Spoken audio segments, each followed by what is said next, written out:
নাফরমানকে তো দুনিয়া থাকতে দেয় নাই বাপ, শুধু শুধু আল্লাহকে নারাজ করে কি লাভ? নামাজ ছেড়ে দিয়ে আলাদা বেনিফিট কি? সুদ খাইয়া অভাব মিটে গেছে কার? কিস্তি লইয়া প্রয়োজন শেষ হইছে কার?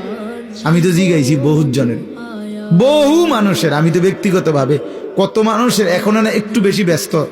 আগে তো আমি এই রাত্রে বিরাতে চা দোকানদারের লগে বইতাম, কথা কইতাম, রাতের 1টা বাজে 1:30টা বাজে মাহফিল থেকে আসার সময় কত মানুষের লগে কথা বলতাম, শুনতাম, জিগাইতাম।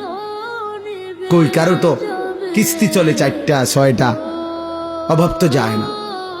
আজকের বাজার তো শেষ হয়ে গেছে রাত হইতে হইতে, তো কালকে তো আবার বাজার করণ লাগবে, তো প্রয়োজন শেষ হইল কই?